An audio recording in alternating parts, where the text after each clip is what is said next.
thoughts are no disguise. Every headline I'm breaking it live. From the streets to the pressure of up top, we see it all, yeah, we connect the dots. Weekly rain, yeah, we run it down. Truth hit different when it wear a crown. No fluff, no cap, just facts in sight. Welcome to the weekly rain report. Let's get into it tonight.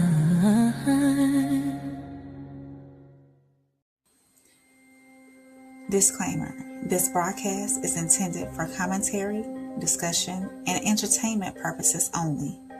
All topics and statements are based on publicly available information, including news reports, social media content, and third-party sources, which may include allegations or unverified claims. The views expressed are opinions and should not be interpreted as confirmed facts. This content is not intended to harm, defame, misrepresent any individual, organization, or entity.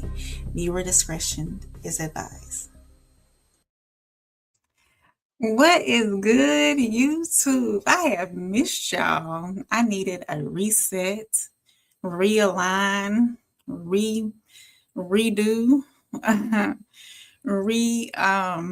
something. I don't know.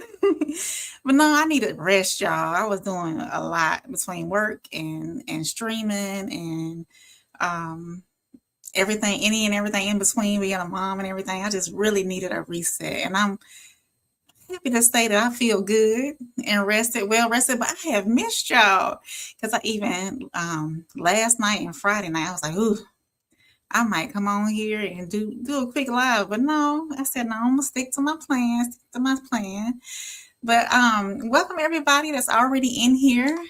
Miles is in here already. Hey, Miles. Super Mac. Hey, Super Mac. I appreciate you for sharing my stuff too as well. Ted's down. He said, good afternoon, raindrops. Good afternoon. And Roxy. Hey, Roxy, how you doing, Roxy? I'm glad you're in here as well. Yeah, so welcome to my weekly rain reports, where I break down some of the stories making major headlines and raising questions and impacting our communities that happened over this past week.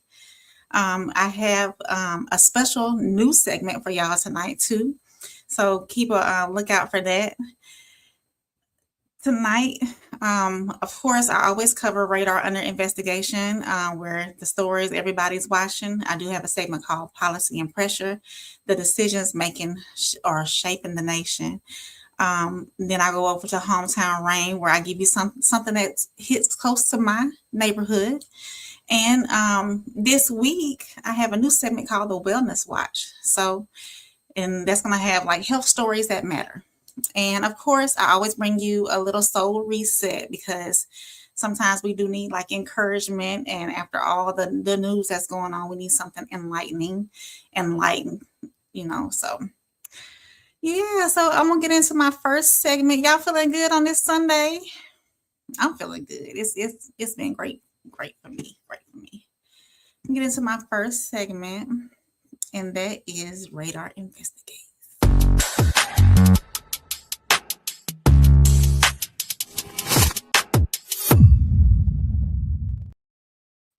Yeah, so this is what I have for y'all tonight. I have 3 stories. So we're going to take our time. I'm here, y'all. I'm here. We're going to take our time. So let's see what I got for y'all. This is actually, this was shocking, because I was wondering what really happened with this one. We're going to start tonight in Cambridge, Massachusetts, where a shooting along Memorial Drive is raising a difficult question. When somebody has a violent history, how does another tragedy still happen? So authorities say that a 46-year-old named Tyler Brown, the man accused of opening fire on Memorial Drive, was arraigned from a hospital bed after prosecutors say he fired dozens of rounds into traffic, leaving 2 innocent people seriously injured. According to court records, though, and investigators, this was not his first run-in with the law. He reportedly has a criminal history stretching back decades, including prior convictions involving violence, weapons, assaults, armed robbery, and even a 2020 confrontation where he allegedly fired at Boston police officers. In that case, officers reportedly warned he posed a serious danger if released. But the most troubling, investigators say he had reportedly been released from a psychiatric hospital just days before this shooting and had allegedly made alarming statements to his parole officer hours before the violence, including showing a rifle on FaceTime and saying, "I'm not going back to prison." So police were already trying to locate him before the gunfire erupted. And this is where the bigger question begins, when the warning signs exist, when prior violence exists, and when law enforcement is already concerned, at what point does accountability shift from individual to the system? And were the warning signs missed, or was this tragedy even preventable? So, so I'm gonna bring up that video for y'all. Let's see.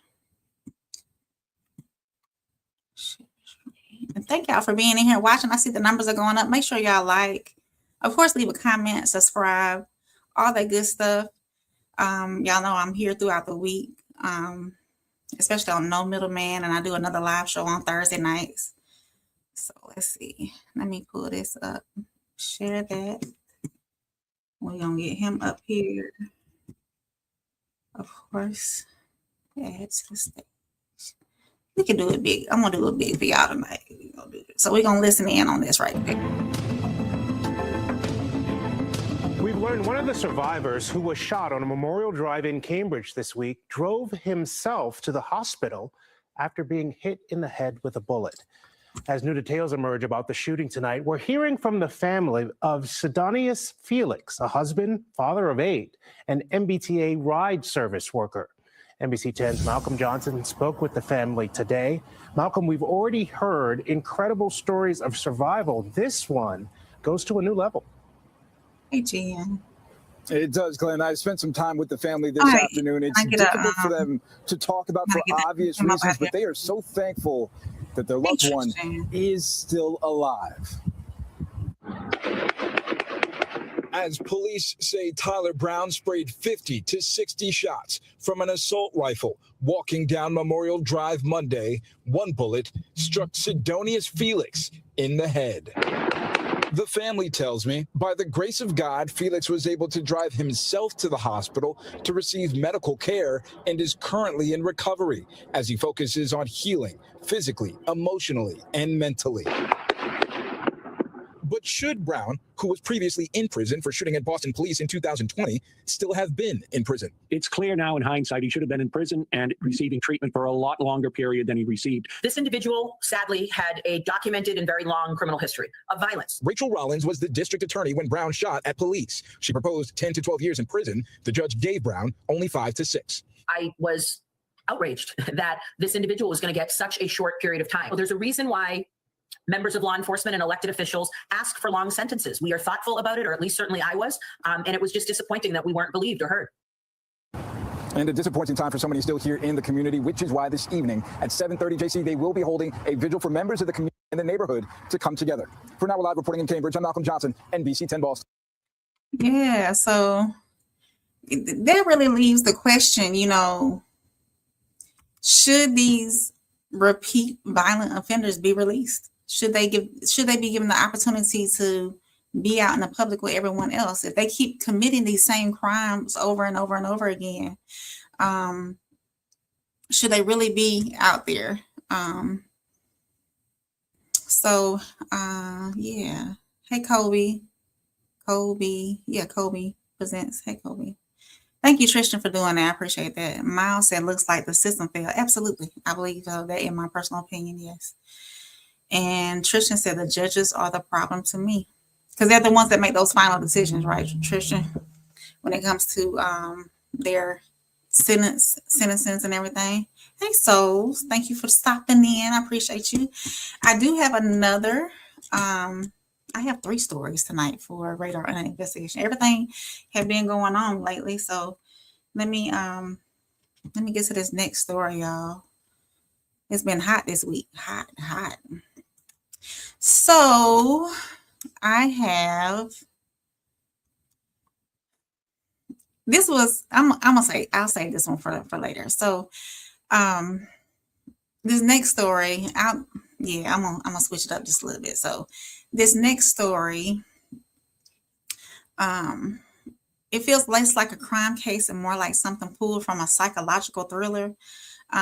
Corey Richens, the Utah mother who was accused of fatally poisoning her husband with fentanyl, has now been sentenced to life in prison without parole after being convicted of murder.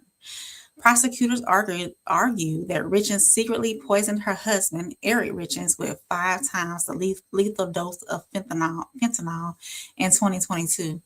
But what made this case especially chilling was, after his death, she published a children's grief book centered around helping her children process the loss of a parent, all while investigators say evidence was quietly building against her. Prosecutors say that financial struggles may have played a role. Court records reveal allegations that Richens believed she would inherit millions from her husband's estate and had collected over $1.39 million in life insurance payouts before her arrest. And perhaps the most heartbreaking part of this story is her own children reportedly told the court they feared for their safety if she were to ever be released. That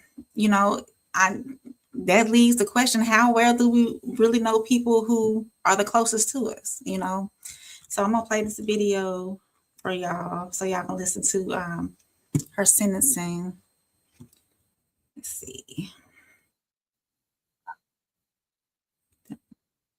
There we go. Hold on. There we go. Sentencing for a mother and author convicted of murdering her husband, poisoning him with fentanyl, and then writing a children's book about grief after his death. Her son telling the judge, quote, "I want her to go to prison forever," and what the judge decided. Here's ABC's Trevor Ault. This is the time set for sentencing. Tonight, Corey Richens will spend the rest of her life in prison for murdering her husband with a fentanyl-laced cocktail. He's had 2 Eppies American. A person convicted of those things is simply too dangerous to ever be free. The Utah mother sentenced without the possibility of parole moments after emotionally addressing her 3 sons. I did not abandon you. I did not just walk out of your lives one day to never return, to never call. But all her children told the judge in prepared impact statements read by their counselors that they wanted their mother locked up for good. I want her to go to prison forever. If she got out, I would be so scared. After the murder, Corey Richens published a children's book on grief, which she promoted on TV, saying it was meant to help her children deal with the loss. She has adamantly denied killing her husband and today remained defiant talking to her boys. Murder? No, absolutely not. I will not accept that. Corey Richens says she plans to appeal. Since her conviction, all of her letters to her children have been returned unopened. David. Trevor Ault tonight. Trevor. Her children don't even want anything to do with her. That's crazy. Hey, if you crazy, you wild. Tristan said, even though I think that people can change, they can also stay the same. If you recognize a pattern, why let that man free? Absolutely. That's why, these repeat offenders I don't think they should be getting out. Miles said, good question. Tristan said, there's no way you're about to make me reconsider having a woman cook for me. Sko, welcome in, Sko. I appreciate you being here.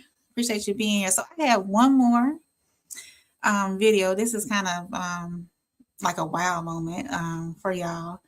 So let me pull up that. So now this next story, if y'all saw this without context, you would swear it came straight out of the Fast and Furious movie. So a dramatic police pursuit in Wisconsin. Yeah, okay. Sorry, y'all. A dramatic police pursuit in Wisconsin is going viral after a shocking video captured a fleeing vehicle literally launching into the air and flying over traffic during a chase. Authorities say the incident began after law enforcement attempted a stop connected to a felony warrant. And yes, the footage is as wild as it sounds. Investigators say the driver sped off, crossed the ditch at high speed, and became airborne, clearing part of the traffic before crashing back down and eventually trying to flee on foot. Officers later took the suspect into custody. So here is, let me pull the video up for that one. This was wild. When I seen it, I was like, oh my God. So let me do this. Here it is.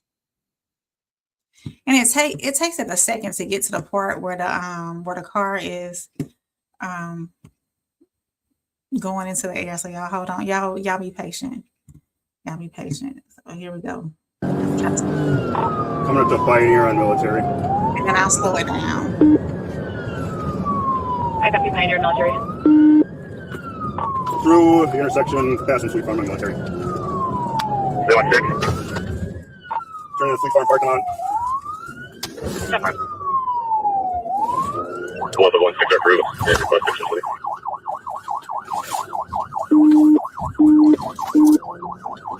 Coming back out on the Pioneer, we'll stay now. I got back on Pioneer. 1696. You want me to call it? You got it. 69. Other apart from the Johnson Street. 120, I want to work. We'll say that person who driving, they have good driving skills, so they manage to get around a lot of places. No. Northbound 41, 41. Northbound 100, speed 110, left lane. Traffic is still light, roads are dry. I would say the only fear they had was getting caught.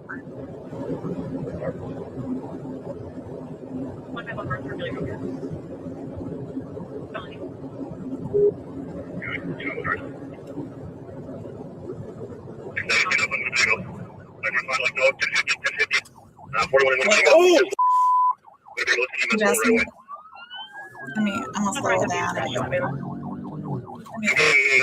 on. Right. I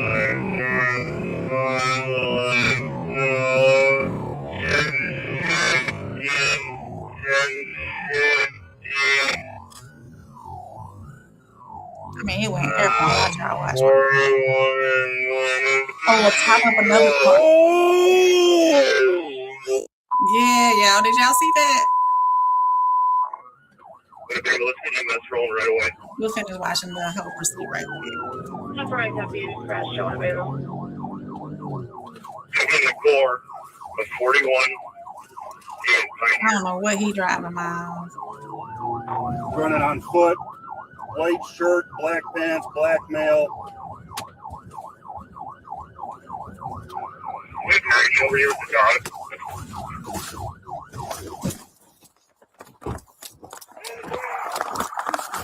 He's running northbound, white shirt, black I don't think they showed what the car was like after this. I don't think they did.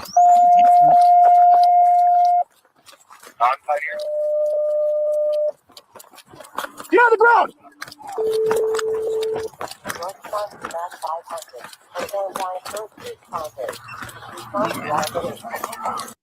Yeah, I can't. I don't think they showed the car, but that car, I don't know what they driving, Miles. Hey Jay, how you doing? Welcome in. I'm glad you're here. Miles said, "Come on, Tristan, just have her eat off your plate first." That's from the last segment.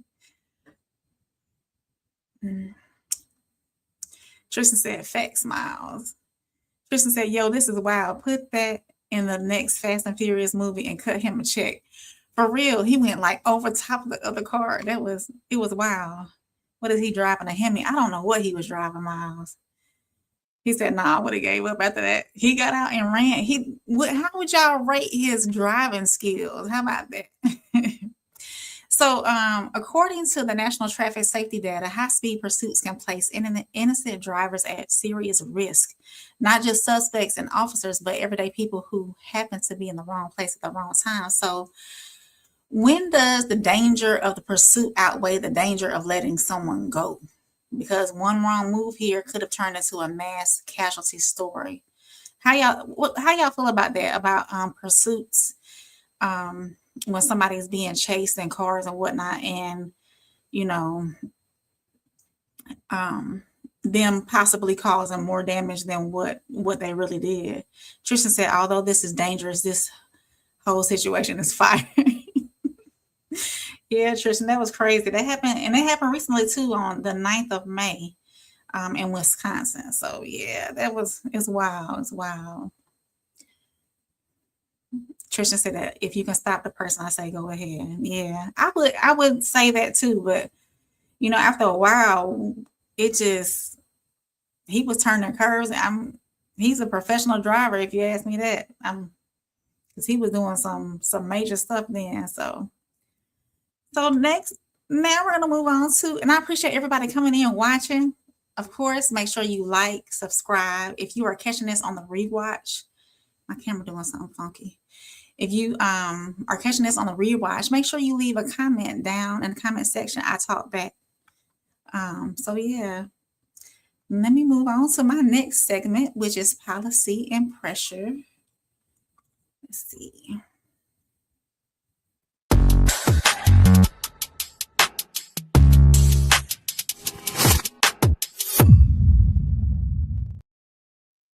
So, of course, welcome to Policy and Pressure, where we slow things down and look past headlines and ask the bigger question, what does this actually mean? Tonight, do I have 3 stories? I wanted to talk about so much, y'all, because I had missed y'all this whole week. It was crazy not streaming this whole week when that's something I was used to. So, but I appreciate the rest and the recharge. Let's see. Do I have 3 stories? We'll see. We'll get through it. Raising questions about America's power, priorities, and pressure points, both here at home and overseas.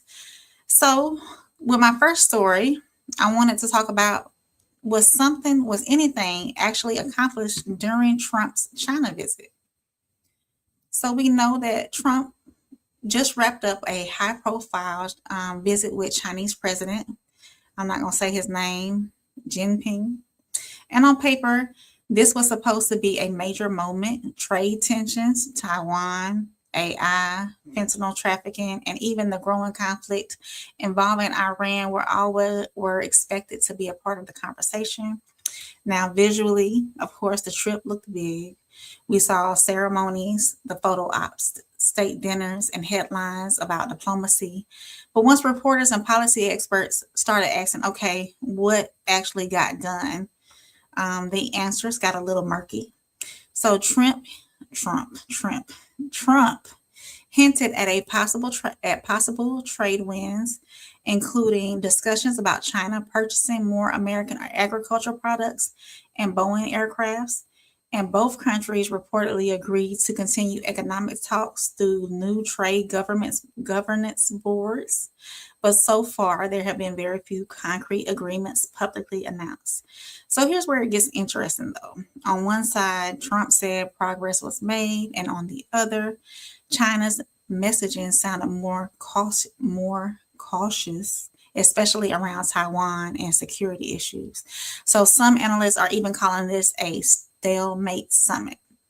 So, of course, the question is being asked, what was this diplomacy with long-term strategy or political optics dressed up as progress? So let me pull that clip up. Let's see.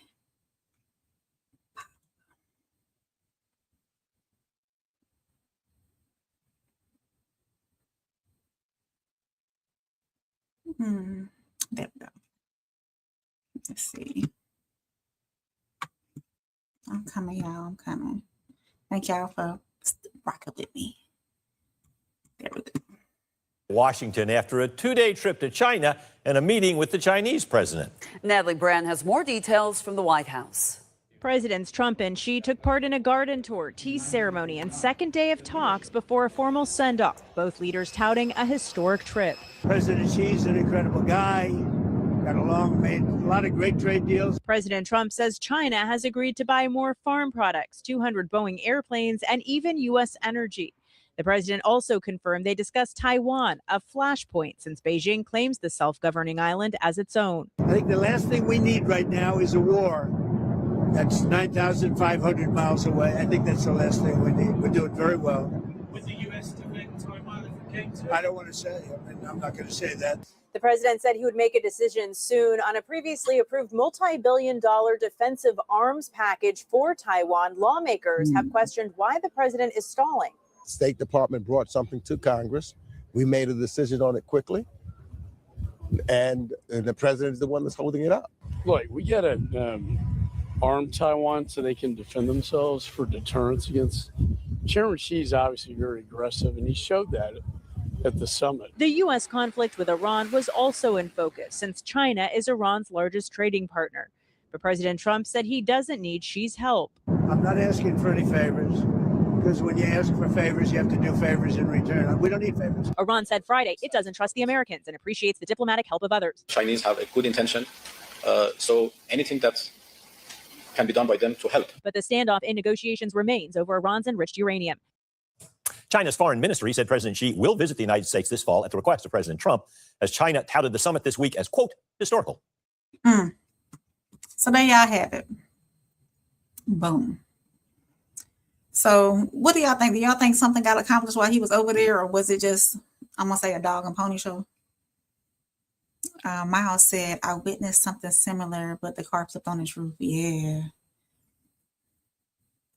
Miles said, China is planning to take Taiwan, which is an ally to U.S. That's the reason for stalling. Aryan. Sorry if I mispronounced you, but they said, worst president ever. He's a crook and that's your opinion. I appreciate it. Make sure you like, subscribe, all that other good stuff. So, and share, of course, share. The next story I have, let's shift to immigration because the story could affect universities, jobs, and visa policy across the country. ICE says it has identified more than 10,000 foreign students tied to what officials are calling suspicious employment activity connected to the OPT program. That's the optional practical training, which allows international students on F1 visas to legally work in the U.S. after graduation. So according to investigators, some companies listed as employees reportedly turned out to be empty office buildings, locked facilities, or shell businesses with little evidence of actual operations. So officials claim thousands of students may have been linked to these questionable employers. So let me be clear. Being flagged does not automatically mean guilt. But ICE says this investigation touches concerns involving visa fraud, employment scams, and even national security vulnerabilities. So this raises questions, of course. How do you crack down on fraud without unfairly hurting legitimate students who came here the right way to study and build careers? For many international students, this program is their pathway to opportunity. So let me pull up that video for y'all. Let's see. This one is shorter. I'll play this one right here. Hold on. Let me be quick to talk when I hit the button. Immigration fraud now identifying thousands of foreign students who claim to be working for employers by abusing a controversial visa work authorization program. ICE says more than 10,000 foreign students are taking part in potential fraud through a program that allows them to extend their stay in the U.S. after graduating from college. They can do so for up to 2 years, in fact. That program is the federal government's optional practical training program called OPT. This is only the tip of the iceberg. Many of these employers include NGOs engaged in suspicious activity. We've discovered empty buildings and locked doors at addresses where hundreds of foreign students are allegedly employed. In many cases, multiple OPT employers claim to operate from the same address, but none actually lease the facility. We found small residential addresses listed as work sites for hundreds of foreign students, yet no employees were present. So ICE is now looking into those employers, alleged employers, some who claim to have offshore HR and payroll personnel. Many of the employers also had tax liens, civil lawsuit collections, and breaches of contract. Yeah, so that that's crazy. I mean, I know fraud happens. But for those students who come here, you know, and do it the legit way, it's you know, it's tough because then you'll have tougher policies. Trisha said Trump is definitely stalling.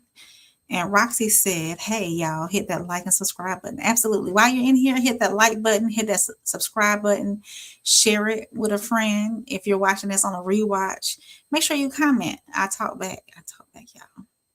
Tristan said, can't they vet operations of those companies if they're affecting security? I would think so, Tristan. I would, maybe there's not enough federal workers to really like crack down on these places and do the vetting process. I'm not for certain.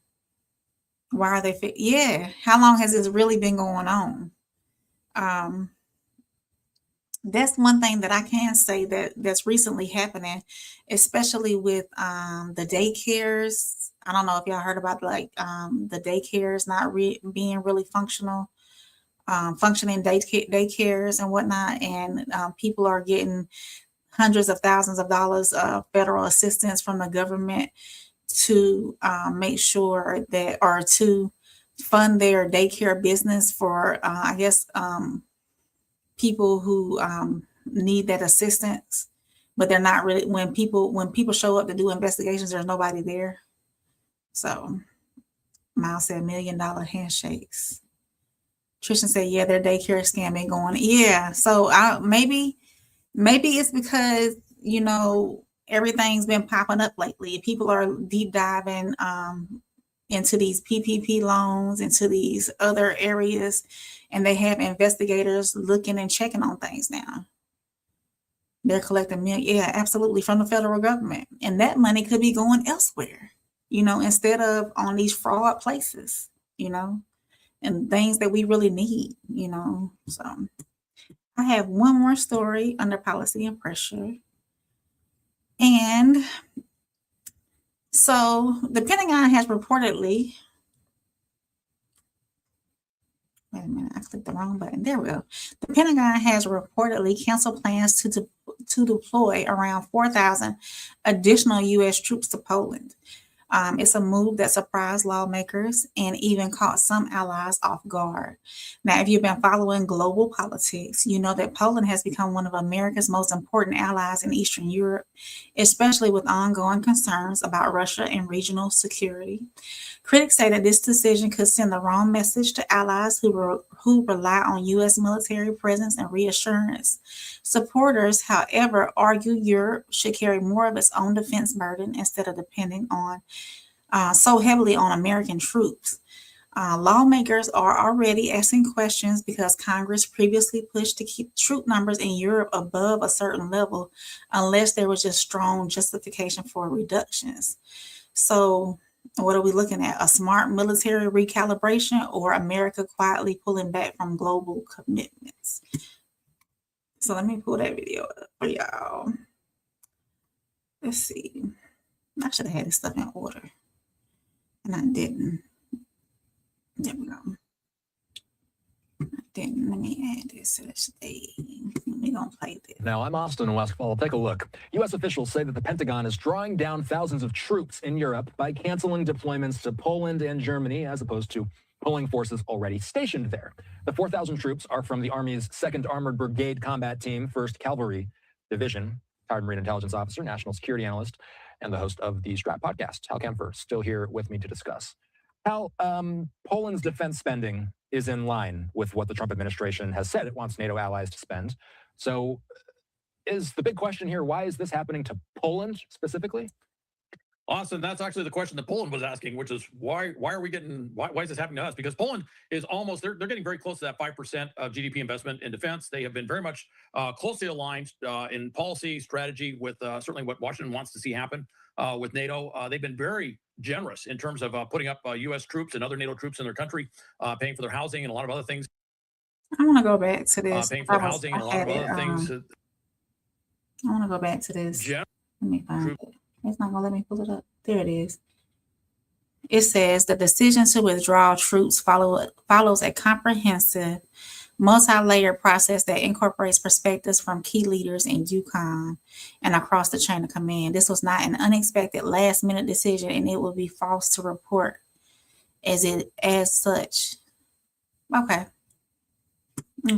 We're going to listen for a few minutes, and I'm going to move on. Certainly what Washington wants to see happen with NATO, they've been very generous in terms of putting up U.S. troops and other NATO troops in their country, paying for their housing and a lot of other things that was really kind of above and beyond. So Poland was a little bit confused, but it was kind of clarified later this afternoon when they basically said, and it was somewhat confusing, this is a rotation force. This is not forces that are like permanently stationed there. They stay there all the time. They live there with their families. This is a rotation force that goes in.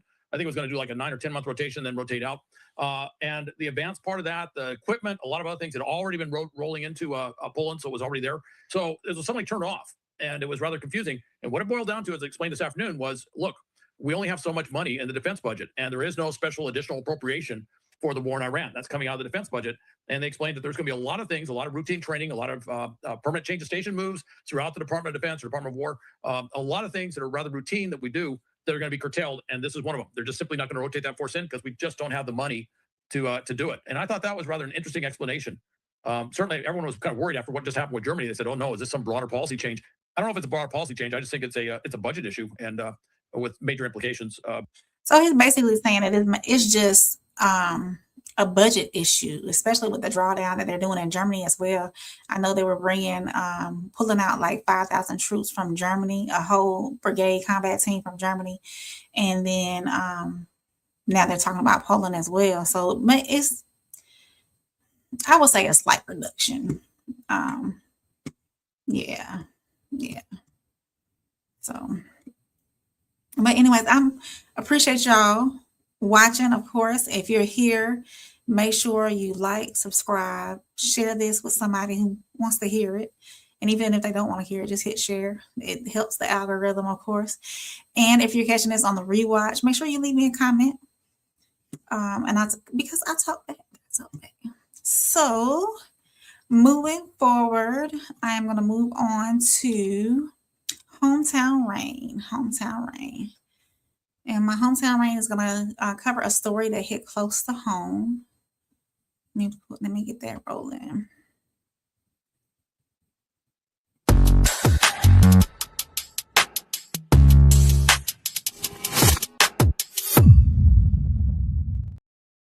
All right. And this is, I'm heartbroken at this story.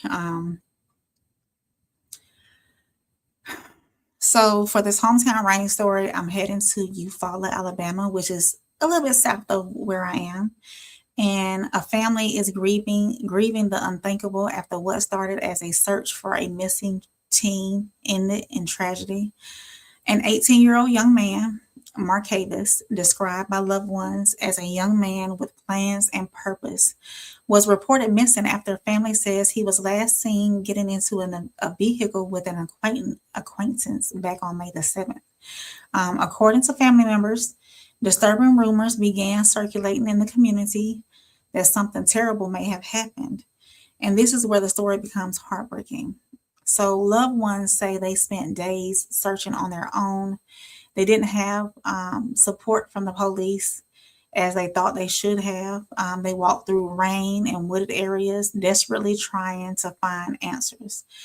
Then on Mother's Day weekend, in a muddy, wooded area off White Oak Church Road in Eufaula, the family says they discovered what no parent should ever have to see.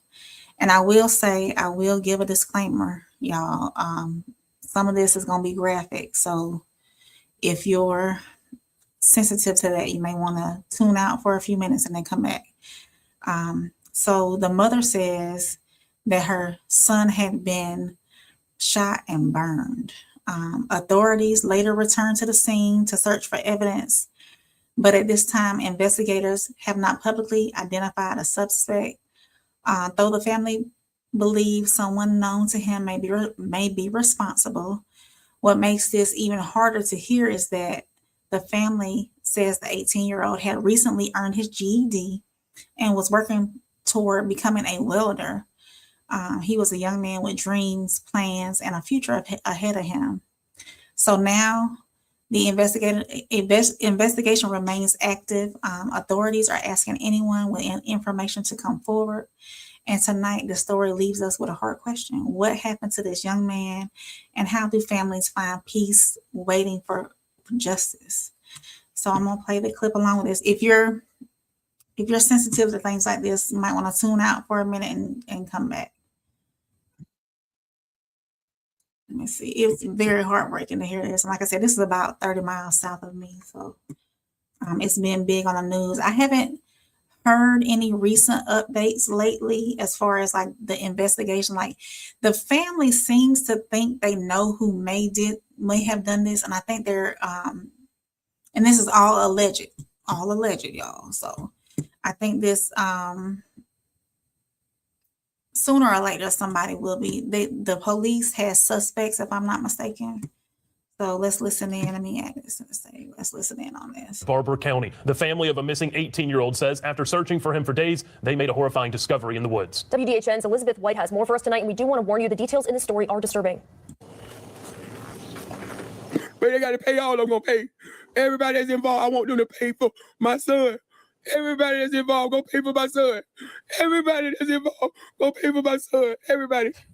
A mother's grief is tangible, the pain unthinkable. For 5 days, Marcavius Rump's family searched for the missing 18-year-old after they say he was last seen Thursday, May 7th, getting into a car with an acquaintance. Then came disturbing information from the community. Fearing he had been badly hurt, the family launched their own search over Mother's Day weekend. I looked for 5 days for my son with no help from the Eufaula Police Department. No help. Me and my family in the rain on Mother Days. I walked around through wood. Then Monday, in a muddy wooded area off of White Oak Church Road, their search ended in horror. They basically burnt my baby, shot my baby, burnt them up and chopped them up.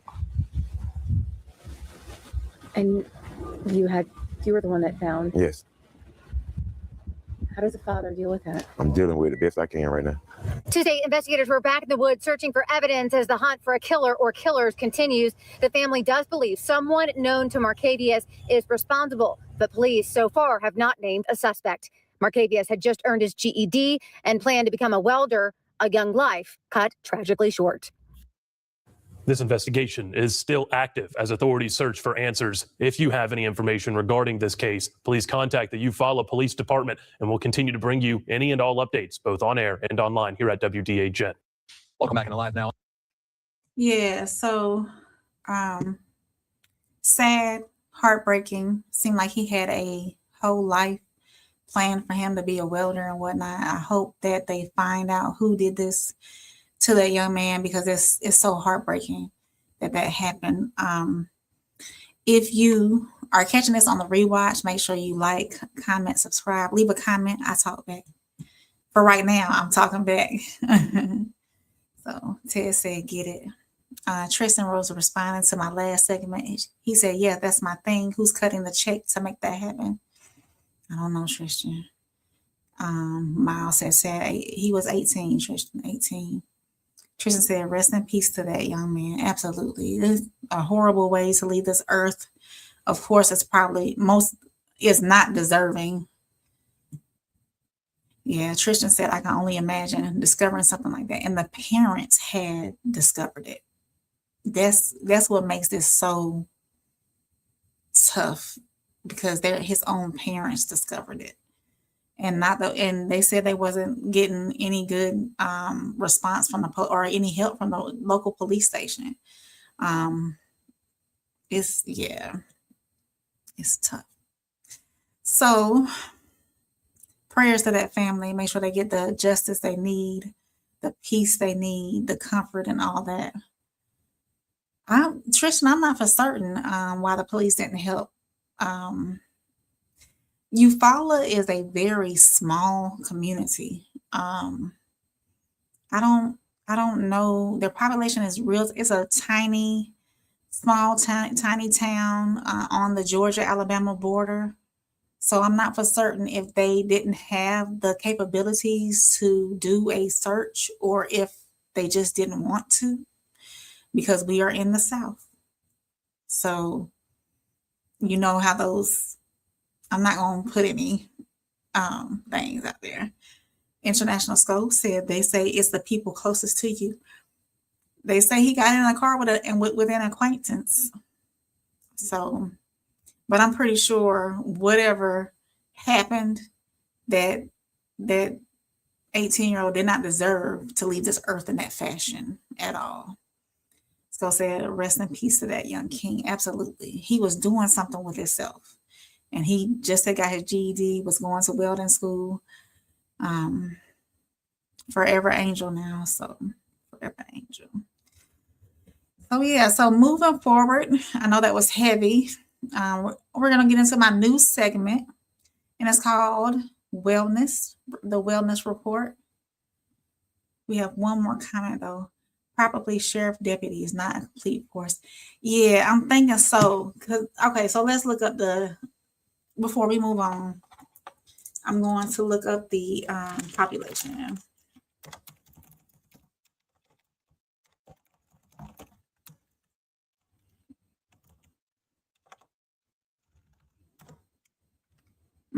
See, so it's approximately 12,111 to 12,584 residents. The city has seen a slight annual decline in recent years, decreasing by roughly 3.5% in the 2020 census. So yeah. And this might matter slightly, but the racial makeup of Eufaula is 45% Black or African American, and then 45 white residents are right. So about half and half. White residents are around 45%. The remaining population consists of Hispanic or Latino residents.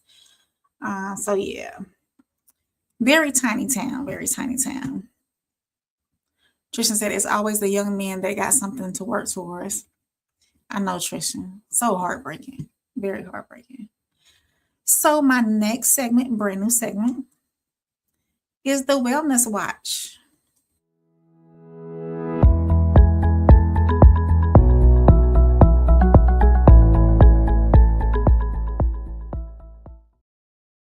Yeah, so for Wellness Watch, I'm gonna start bringing y'all some health stuff, healthcare stuff, changes in healthcare policy or new research or any and everything in between. So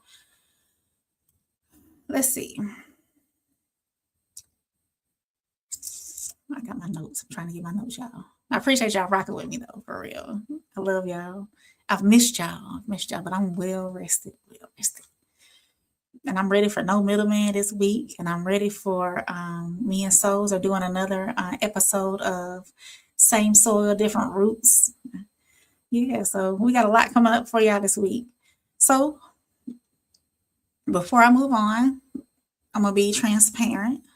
As a woman who personally deals with PCOS, and this is going to be for my ladies. So gentlemen, y'all can listen in too. So y'all get an idea of what some women go through. So make sure y'all got your ears on. So I personally deal with PCOS, which is polycystic ovary syndrome. So this story hit home for me because if you know, you know. So my ladies who deal with polycystic ovary syndrome, y'all know the fight that we've been fighting all these years. Some days it's not just about irregular cycles or hormones. It can affect your energy, your confidence, your emotions, your weight, your mental health, and sometimes even how you see yourself. So, and I think that's what stood out to me about this possible shift from PCOS to PMOS. It finally looks at it as a regular medical diagnosis versus what you may be going through. It finally feels like the medical community is acknowledging that this isn't just an ovary issue. It's something that can impact a woman's whole body and overall wellness. So if you're out there navigating this journey, just like me with PCOS, I just want to say, be gentle with yourself, give yourself grace, and advocate for your health, because what you're feeling is real and you deserve answers, support, and care. I am so big on being an advocate for your own health care. If you have a doctor who is ignoring your request for tests, if you have a doctor who is not in tune personally, because your health care is personal, right? Your health care is personal to you. This is your health. This is your well-being, the reason of your existence. And so, I don't know why my camera doing that tonight, y'all. Maybe it'll focus back in a minute. So make sure that you are doing what you need to do in order to take care of yourself. And if you feel as though that healthcare professional, your doctor, your personal care doctor, your OBGYN, or any other specialist that you may be seeing is not doing enough for you, move on. There's tons of doctors out here who will take care of you better than somebody who isn't. Tristan said, I've heard of the acronym PCOS, but I never knew what it was exactly. Okay, Tristan, we're going to break it down. We're going to break it down. Just for you. Hey, McKenna, welcome in, McKenna. I'm glad you're here. He said, ironically, I know a lot about this. Helped a startup product that was chemical-free, disposable period panty, and PCOS can make tampons extremely uncomfortable. Thank you, McKenna. So this is for my ladies. So, Tristan, this is for you. Let me pull up. I'm not going to play the video so what's happening is, I'm so passionate about this, y'all, because this affects me every day. From hormone imbalances to irregular cycles to not being able to have a child, possibly, to hair in unwanted places, mental struggles, just overall feeling crappy and tired all the time, fatigue. It affects a lot. So let me see. Hold on, Trish. I'm gonna do this for you. And because I've been a big girl all my life. I've struggled with weight all my life until recently. Over the last 2 years, it's 2026. 2023. Over the last 3 years, I have recently been able to lose weight and medically helped with Mounjaro. 142 pounds. Now, I did have some issues last year with my gallbladder, and I did have to have that removed. It was, you know what, I need to do a story time on this because that was so traumatic for me. So I had to have my gallbladder removed.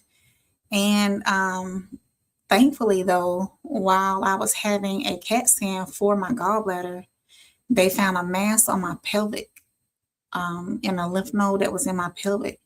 And I had to get that removed. So I had back-to-back surgeries. But thanks be to God, that mass had no cancerous signs at all, but they did remove it. So let me, let's see, PCO.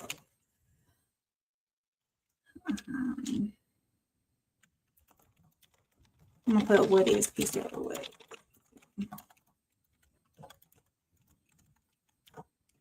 Let me see if it gives us a very simple, quick video. Here's one. So I'm gonna play this for you. Let's see. Share this tab instead. Okay, so this is gonna explain what PCOS is. So this is gonna be for Tristan, y'all. So y'all hang tight. Polycystic ovary syndrome is a common condition affecting around 1 in 10 girls and women. It tends to run in families, but lifestyle also plays a part. It's caused by hormones which are used by your body to communicate with cells. With PCOS, 2 hormones may be at slightly higher levels. Insulin, which helps control sugar and energy processes, and androgens, which do a range of things including promoting hair growth and acne.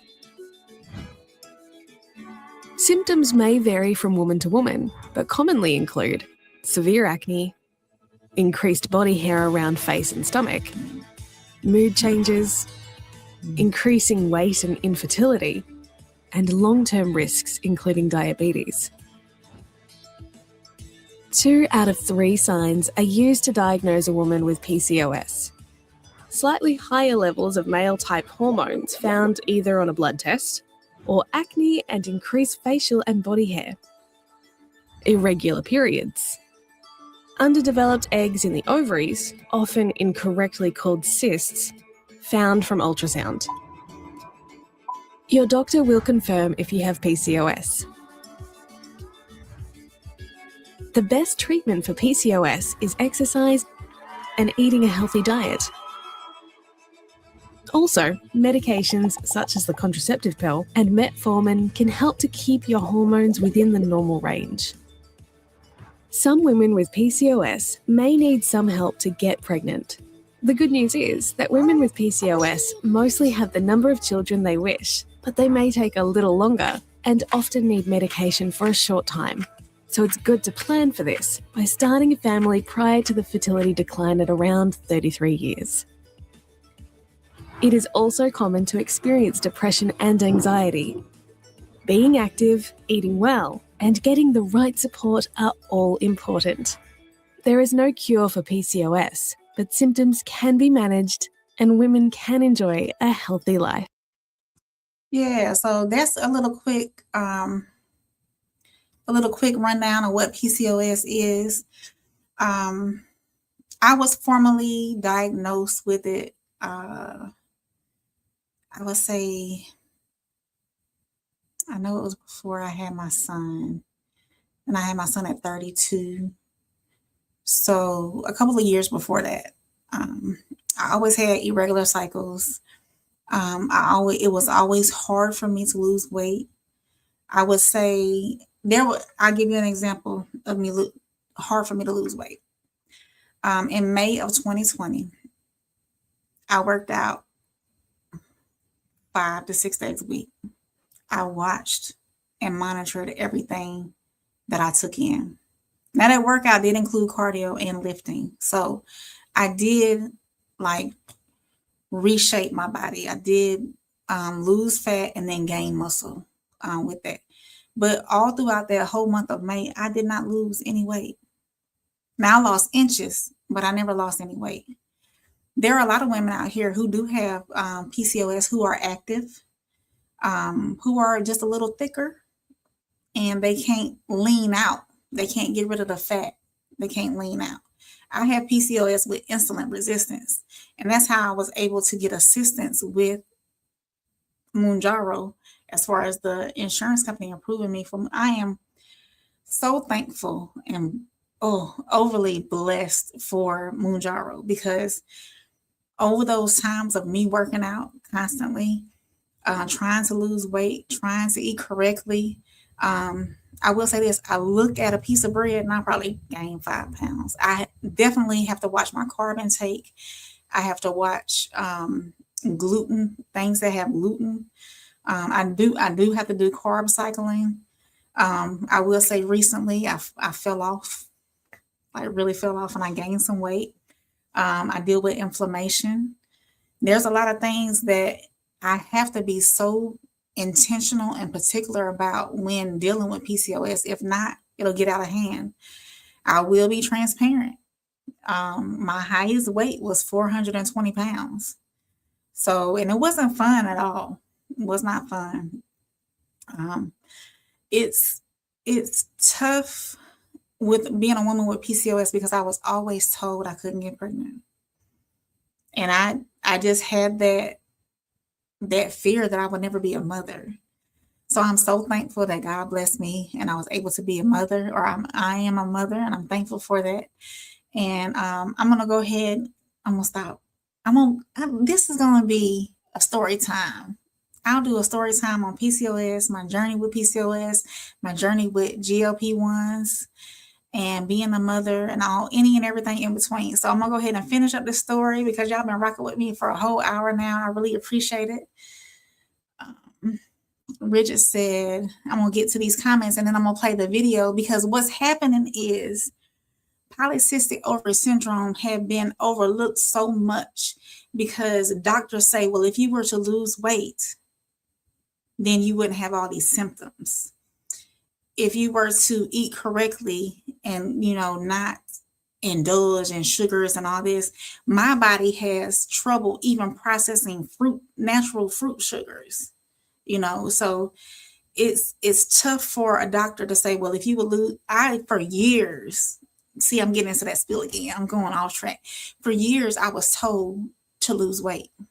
And it's so hard and so difficult for women with PCOS to lose weight. And with this medical diagnosis changing, all this research that they did, it's an endocrine issue. It's not just cyst on your ovaries. Whenever, I will say this, I'll tell this right quick. Whenever I was in the 8th grade, I had appendicitis. So I had to get my appendix removed. When they went in to remove my appendix, I had a cyst encapsulating one of my ovaries. They had to reconstruct my fallopian tube and get that cyst off of my ovary. And that was in the 8th grade. So I've been dealing with this since very young, So Bridget said, I'm gonna move on, y'all. I'm gonna move on. Bridget said, a lot of Black people say, I'm good. Doctors can't read your mind. You have to tell them everything. Absolutely. Be overly transparent with your doctor. Don't overlook things. Don't think that, oh, that little ache, that ain't nothing. Don't do that, because that little ache can turn into something else, Tristan said, wow. Yeah, Tristan. Miles said, health is a blessing. We take it for granted so often. We absolutely do. I'm not going to mispronounce your name, but I thank you for being here. And they said women suffer. Make sure you like, subscribe, and share and all that good stuff. Tristan said, oh, so it starts biologically. Got it. And he said, more power to you, Softy. You're not letting something like this take over. Absolutely. Absolutely. Miles with his exclamation points. Tristan said, I appreciate you for sharing this with us. Absolutely. Absolutely. Miles said, yes, thanks for your story and sharing your victory. Yes, definitely. And the journey's not over. And it's going to be a forever journey for me. I will forever have to watch what I eat. Make sure I stay active, which I'm actively working on. Make sure I stay active. Just make sure you take care of yourself. We should be our biggest advocates when it comes to taking care of our body. And men, I tell this to women too, but men, y'all need to make sure y'all take care of y'all bodies as well. So I'm gonna play the story along with the PCOS name change to poly. I'm not even gonna mess it up, y'all. I'm not gonna mess it up. So hold on, let me get this off my screen and go to the PMOS. Let's see. Let me make sure that closes out. Where are my PMOS diagnosis? Yeah, it says after a century of confusion, a whole century of confusion. So let me, hold on, y'all. Share that. Click on. Let me make that quick.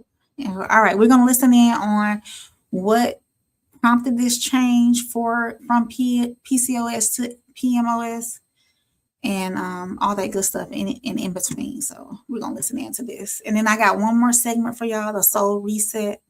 It's going to be a feel-good story, and I'm going to get us on up out of here. Y'all been rocking with me. 1 million women in the U.S. have polycystic ovary syndrome, also known as PCOS. How many women? About 5 to 6 million women in the U.S. have polycystic ovary syndrome, also known as PCOS. It's one of the most common causes of female infertility, but officials are saying that the name can be misleading. And here's why. The name of this common hormonal disorder implies that ovaries are the cause of the condition rather than the endocrine imbalances that are behind it. So as of today, the name is changing to polyendocrine metabolic ovarian syndrome. Polyendocrine metabolic ovarian syndrome. So it's a metabolic disease. Dr. Kathy Hoger over at URMC shares the condition or how the condition got its name. It was mistakenly named that back in the 1930s, because when they operated on women who had these irregular periods and high androgen levels, they found the ovaries looked kind of bulky and had these little sort of areas that they thought were cysts because they didn't have ultrasound back then. So they called it polycystic ovary, and the name kind of stuck. However, the cysts are really just follicles. And what we've learned in the last 100 years is that the ability of the ovary to ovulate the follicles was compromised in many women with PCOS. So these are normal follicles in the ovary that simply pile up and they begin to look larger. And if you look at an ultrasound, they're fluid-filled structures that look like cysts. Hoger adds that people are often misdiagnosed with PCOS, but then feel connected to the word as it becomes an identifier of the condition for almost a century. People are in many different ways connected to the word PCOS because it's an identity that many people have. So there's a little bit of resistance to changing something, even if it's not a representative name. But a lot of the motivation came from those with the condition who said, listen, I'm tired of going in and telling people this is not about my ovaries, this is another condition. Now, the process to change the name requires the healthcare community to understand PMOS as it becomes more of a well-known diagnosis. Get the Rochester. Let me see if I got another video for this, because I thought I had a better video. PMOS.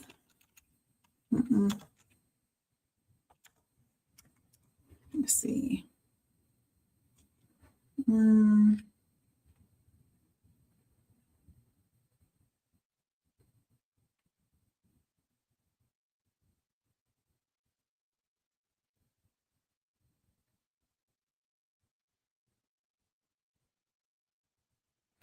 Okay. I think I like this one better. Welcome to PCOS Misinformation Jail. Or should I say PMOS Misinformation Jail? Because they just changed the name. What? Why? Well, because of the mistake you just made.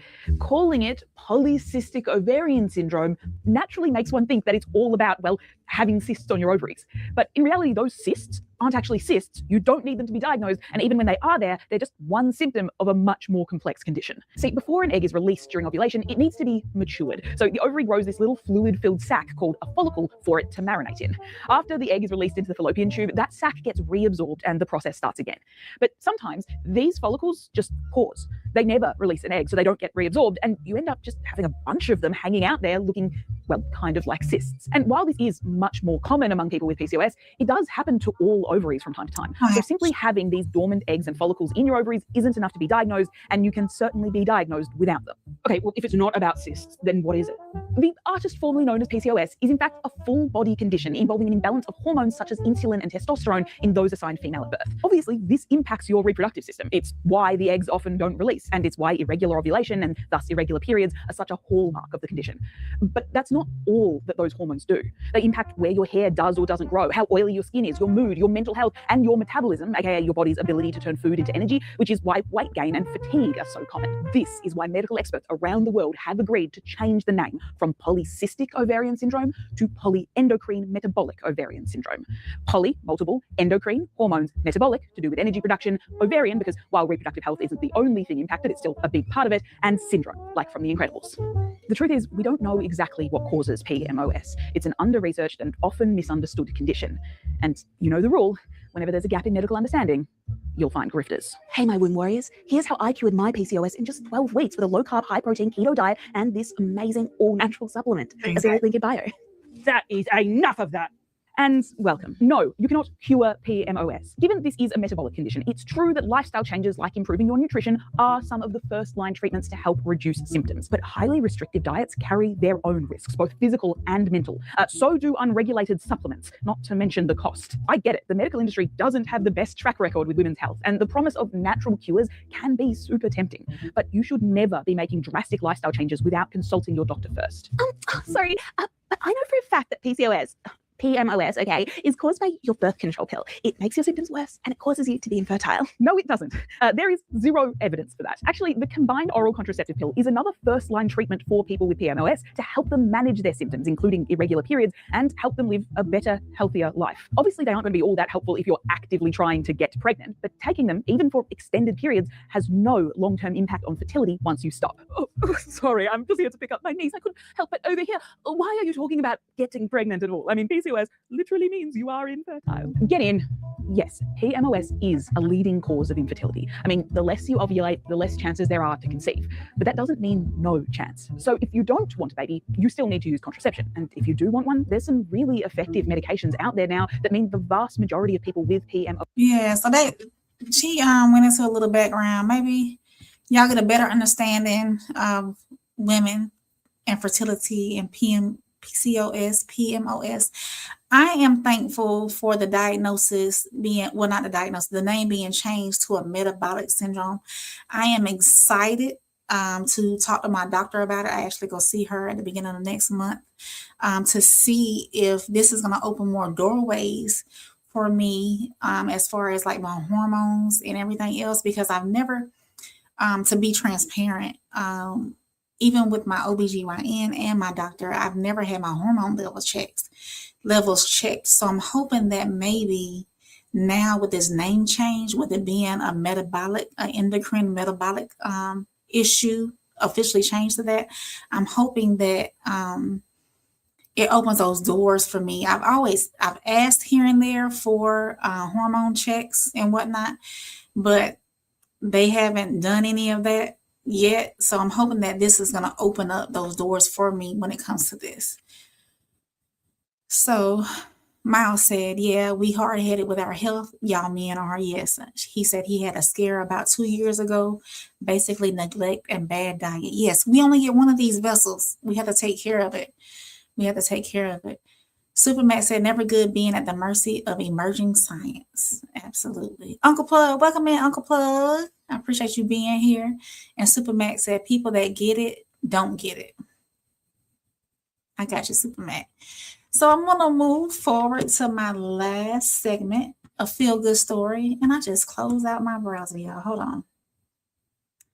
A feel-good story. Let me get back to it.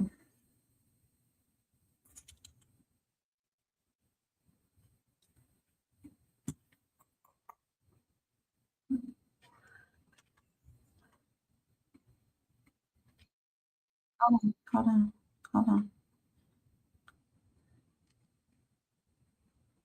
I'm gonna get this queued up so I can just click on it whenever it becomes time. There we go.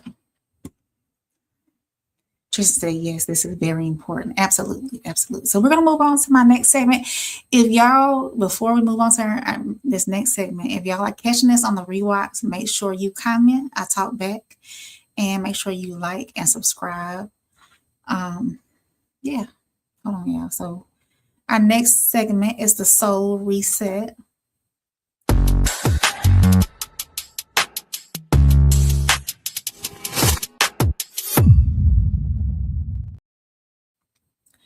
So for my soul reset tonight, I want to leave you with something that reminded me that purpose doesn't always retire. Sometimes it just changes uniform. There's a story coming out of Atlanta, and honestly, it touched my heart. After retiring as a longtime principal of Burgess Peterson Academy, a man named David White could have easily stepped away. He had already poured years into education. He had already led, guided, and mentored and shaped young lives. He had already done what many would call enough. But instead of leaving the school behind, he came back. Not as the principal, not in a suit and tie, but as the school's building handyman. So let's just sit with that for a second. A man who once led the building now walks those same halls, fixing things, helping out, opening doors, and still showing up for children he loves. The beautiful part of it is, to those students, he is still Mr. White, still safe, still familiar, and somebody who cares. And I think there's something powerful in that lesson because in a world where people constantly chase title, status, and recognition, this reminds us that purpose is bigger than position. Sometimes your impact stays the same, while maybe the role in your life looks different than it used to. Maybe things didn't go the way you planned. Maybe you had to reinvent yourself. But just hear me when I say this, just because the title changed doesn't mean the purpose left. So tonight, I want to remind somebody you still matter. You still have something to give. And sometimes the greatest love is simply continuing to show up. Because purpose doesn't retire, it just finds a new way to serve. So we're going to pull up this video and we're going to listen about Mr. White and his new purpose.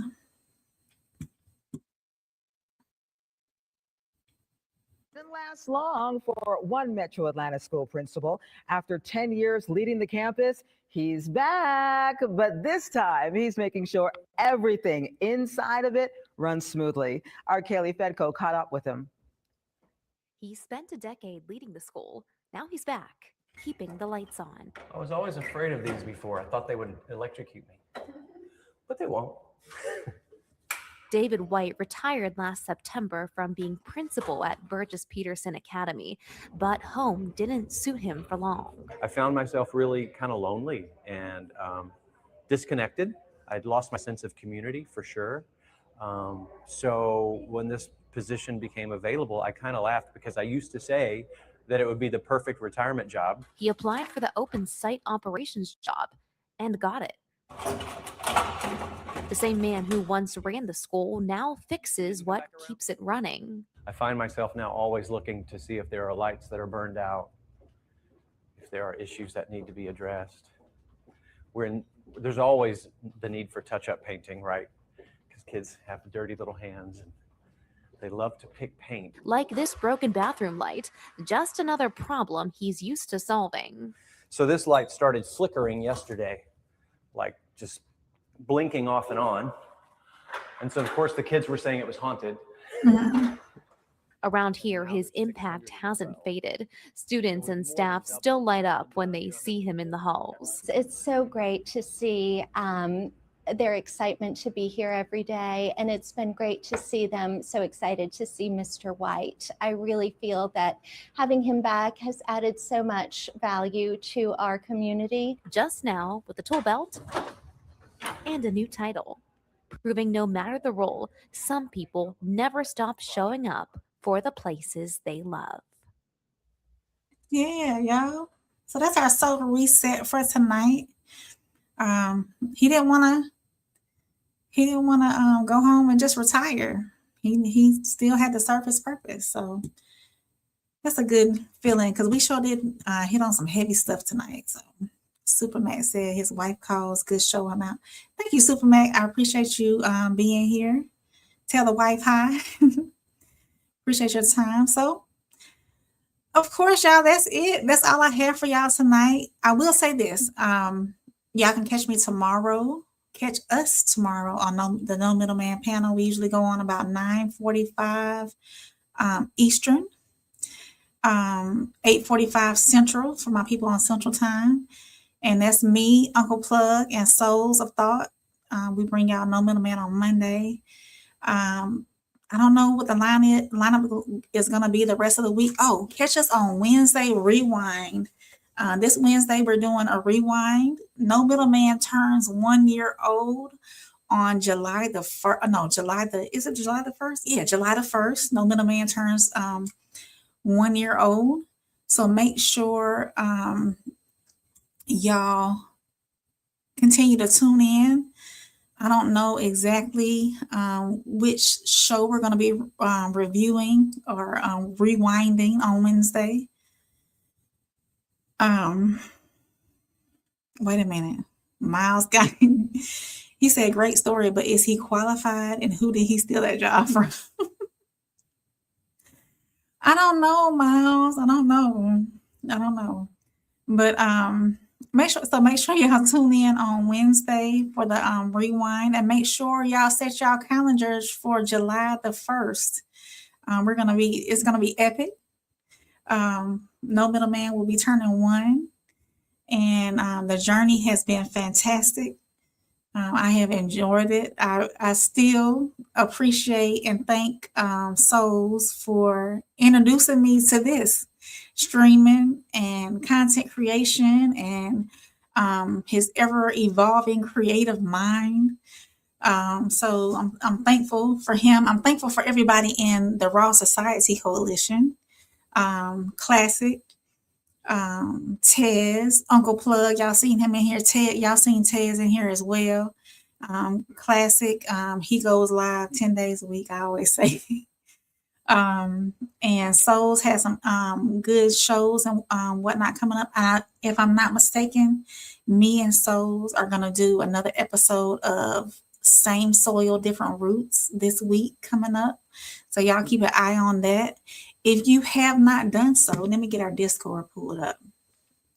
Make sure y'all join our Discord because that's where we put out information as far as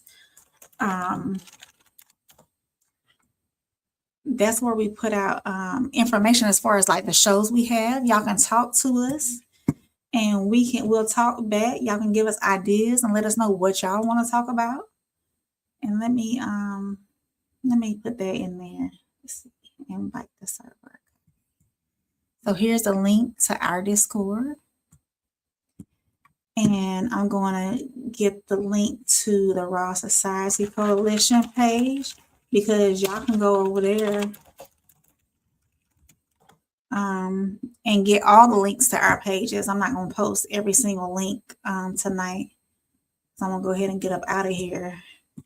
So the Raw Society Coalition, if y'all go to this page right here, the one I'm about to post, and actually what I'll do is I'll pull this up so y'all can see where to go to. So this is our YouTube page, the Raw Society Coalition. Like I said, there's Tez, there's Classic, myself, Souls. He is the founder of the Raw Society Coalition. He's the mastermind behind putting us all together. And Uncle Plug from Uncle Plug TV, he's there as well. But if y'all hit the more button right there, hit more, that's where you'll see all of our links.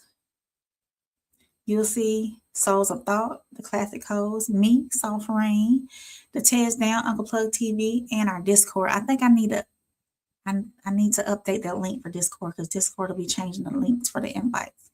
So yeah, y'all can go back and check past content from us. Look at some shorts and some lives. And also go to our individual pages and make sure you subscribe to each one of our individual pages as well. So yeah, make sure y'all check out our Discord. We always, Tez go live. He's your midday guy with all the headlines. He does have a late night show that he does every once in a while, the Nightcap. Uncle Plug TV, you can catch your story time on Sundays. Him and Souls also has a sports show, 1181 Pressure Plays on Sundays. Sunday Service with Classic and Souls and whoever else comes up. Classic has his show that he does afternoonish, late afternoonish throughout the week. And he also has a red room where he talks about some grown folk stuff every now and again that he does late at night. And yeah, so, and then y'all can catch us. You know what? I didn't even put the banner up. So I do have a Cash App. It says Soft Rain RSC if you would like to contribute to the Glamour Fund. Keep my lashes and my lip gloss popping. And of course, you can find me on Instagram at Conversations with Soft Rain as well. So y'all can go check that out. Yeah, so I'm glad y'all, it's good to be back. I'm well rested. I feel good. So it's good to be back. Thank you to everybody who tuned in or stopped by and left a comment. I'm going to go through right quick. Thank you, Miles, for popping in and listening to me. Super Mac, I appreciate you being here. Tez was here. Roxy, Jen. We're not going to worry. Tristan was in here. Thank you, Tristan, for taking that one person out. Miles was here. Souls was here. Let's see. Skull was here. Jay Zilla was here. Let's see who else was in here. Let's see. I think that's it for my heavy hitters. Says Uncle Plug. I know Uncle Plug stopped in. McKinnon popped in. Thank you, McKinnon, for popping in. Ridget was here. Thank you, Ridget, for popping in. Let's see. I don't want to miss anybody. Uncle Plug TV was in here. Yeah, so thank y'all. That's our Discord. Make sure y'all click on that and join our Discord. And like I said, that's the link to the Raw Society Coalition's page, and y'all can find all of our links there. We're just a group of 5 content creators that form together like Voltron to bring y'all amazing content throughout the week. So make sure y'all tap in tomorrow night, though. The No Middleman panel will be on 9:45 Central Time. Tez, I'm pretty sure. Tez, are you doing a show tomorrow? A midday show tomorrow with the headlines? Classic will probably go on tomorrow as well. And yeah, that's everybody that usually goes on Mondays. Plug did a story time today. Y'all go to his page and check that out. He did a story time earlier. So yeah. Oh, yep. Tez said, yes, I am. So Tez will be in the building tomorrow doing a show for y'all. Yeah. Oh, and he has a premiere tonight. So y'all make sure y'all go over to his page and check out that premiere that's premiering tonight. Leave your comments and thoughts. Yeah. So I'm going to get on out of here. So just like that, my raindrops, we've reached the end of another weekly rain report. We covered the headlines, asked the hard questions, looked at what's happening in our communities, and hopefully found a little perspective along the way. Of course, I want to hear from you. So if you're catching this on the rewatch, let me know which story stayed with you the most tonight. Drop it in the comments and let's keep the conversation going. If you enjoyed tonight's report, make sure you like, subscribe, and share the screen with somebody who likes real conversations and real perspective. And remember, in a world full of noise, confusion, and quick reactions, take a moment to pause, protect your peace, and stay informed. So until next time, hold on before I get up out of here because Tez said something. Yes. Oh, I'm sorry, Tez. I was trying to remember everything. Tez and Classic also had, and that show be interesting, y'all. They be giving some great perspectives on things. The Human Experience with Tez and Classic. I forget which days y'all normally go on, Tez, for that. I'm not. I don't have that on my radar. I don't know what that, but y'all keep a lookout for that as well. Tez and Classic on the Human Experience. They usually go live from both their pages for that show. Also, it's premiering tonight. Okay, so it's premiering tonight, the Human Experience. So make sure y'all go over to Tez's page, subscribe, and do that. Yeah. All right. Watch that premiere tonight. So until next time, adjust your crown, my kings and queens. Rest your heart. You are loved, you are healed, and your reign is safe with me. Good night, my raindrops.